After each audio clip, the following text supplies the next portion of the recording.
আসসালামু আলাইকুম রহমতুল্লাহ। প্রিয় দেশবাসী, যারা যেখান থেকে আমাদের আজকে এই ভিডিওটি দেখতে পাচ্ছেন, সবাইকে আমাদের এই ভিডিওর পক্ষ থেকে আন্তরিক শুভেচ্ছা ও অভিনন্দন। তো অনেকেই মনে মনে আশা পোষণ করেন যে আসলে পদ্মফুল কোথায়, তারপরে যাওয়ার কোনো সুযোগ খুঁজে পাচ্ছেন না। আজকে এই ভিডিওটির মধ্যে সব কিছু বলা হবে, এটা কোথায় কোন জায়গায় উপস্থিত। তো আমি বলবো যে এত সুন্দর একটি প্রাকৃতিক পরিবেশ, কত সুন্দর আল্লাহ তাআলার, আসলে কিছু না বললে কি একটা আল্লাহ তাআলার একটা আয়াতের কথা মনে পড়ে যায়, ফাবি আইয়া আলা ইরব্বিকুমা তুকাযিবান। কোন নিয়ামত আল্লাহ তাআলার অস্বীকার করবেন? দেখেন পুরা সবটুকু যে বন মানে পদ্ম ফুলে দ্বারা আবৃত হয়ে আছে।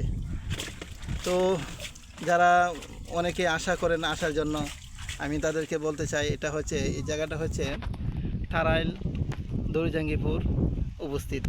আপনারা যারা আসতে চান তারা থেকে 10 টাকা ভাড়া নেবে, এখানে চলে আসবেন সোজা। এখানে এসে দেখবেন, মন প্রাণ খুলে দেখবেন। ওই যে কত সুন্দর সুন্দর ফুল। আল্লাহু আকবার। আল্লাহ তো কোরআন শরীফে বলেছেন, কুল সিরু ফিল আরদি, যে জমিনে ভ্রমণ করো। হ্যাঁ, আমরা তো শুধু বাড়িতেই ভ্রমণ করতেছি, আর এদিক সেদিক বাজারে সেখানে অযথা সময় নষ্ট না করে আমরা একটু বউ বাচ্চাদেরকে একটু নিয়ে সময় কাটাই, প্রাকৃতিক সৌন্দর্য উপভোগ করি। আজকের ভিডিও এখানেই শেষ করলাম, সমাপ্ত করলাম। খুদা হাফেজ।